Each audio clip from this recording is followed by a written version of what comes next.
Hello, I'm that James guy, and this is my 2021 Mazda CX-5, and I am pulling a heavy trailer. Well, for this car, it's heavy. This car is meant to pull, it has a towing rating of 3,500 pounds, I believe, and I have this U-Haul trailer. I'm hauling a bunch of garbage home from Vancouver to Osoyoos, and here we are in a mountain pass with 2,500 pounds behind me. This is the most I've ever pulled with this thing, and so the real question is, how does this thing tow? Let's pause the video for a second. It's really late at night. I'm editing this video trying to find some more information about towing, and I find out that it is not rated for 3,500 pounds. It's rated for 2,000 pounds. I could have swore it was 3,500 pounds. So it's 2,000 pounds. I'm overweight. Keep that in mind as you watch this video. You can see here in the manual, 2,000 pounds. U-Haul, they kind of tell you how much weight you can haul with certain vehicles. I thought they knew towing ratings. I think maybe that's why I have this idea, but really they just base it on curb weight. My thoughts on towing with this vehicle will be even better now because you'll never haul as much as I'm hauling now. Anyway, back to normal programming.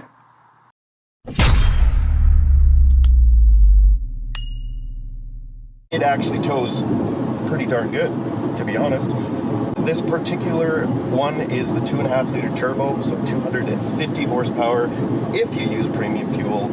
If you don't use premium fuel, it has 228.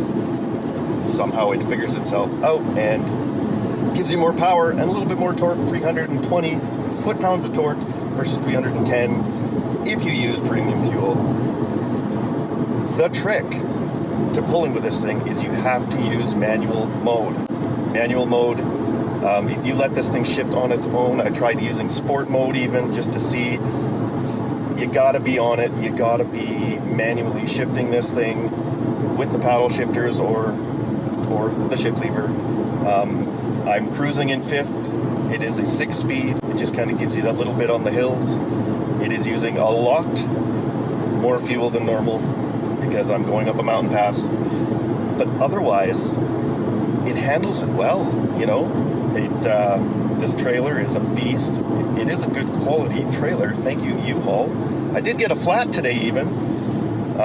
Walked out of Starbucks, heard a hissing noise, went to the trailer and found my right trailer tire was hissing, so I did actually pay the extra $7. Thank you, U-Haul, for $7. Someone was dispatched, and within an hour and a half I was on the road. Probably could have fixed it quicker at a local tire shop, but whatever. But there we go. Here I am towing mountain roads, and I'm gonna give this car a 2 thumbs up on the towing. Here we are, we're pulling a hill now, and there isn't a hill that I cannot pull in 4th gear with this car. Thank you, turbochargers. All in all, I'm very impressed with the way this thing tows. So anyway, just a short little video, a couple tricks for towing with your Mazda CX-5. Would I tow 3,500 up the same route?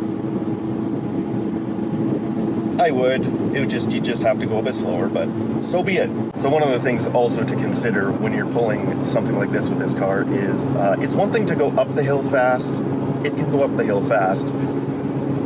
It's going down the hills. You know, 2.5 liter engine almost has no engine braking because it's so small. And so, yeah, big long downhills as I see them coming. I know where they are. This route's memorized for me.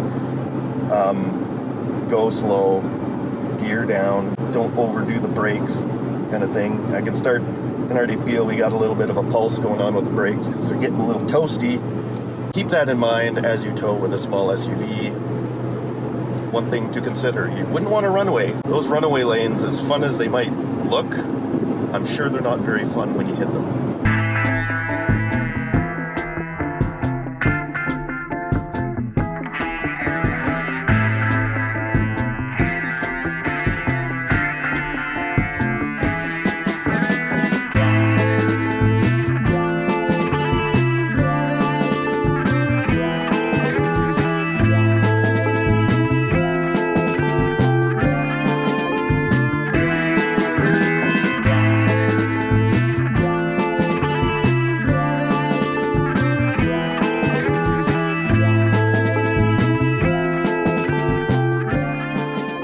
Eventually I made it home without any issues. I had to fill up with gas in Princeton, kind of halfway. Thing sucked a lot of gas. I didn't even think I was going to make it. I had range anxiety. That reminds me of another trip I just made. Anyway, here's my new gems I got. I got a toolbox, tool chest. This is mine. I didn't buy it or anything. It is mine. I just haven't used it in a long time. It's full of nice snap-on tools. And this gem right here. This is a bike that looks like it probably came from a late 30s political party that you're not supposed to mention anymore, from a German-speaking country. That's what that thing looks like. Ammo boxes. It's a KLR 650. So that means I have 2 of them in here. It's not mine. It's a friend's. We're going to get it running, but more to come on that. I hope you found this useful or at least mildly entertaining. I will see you next time.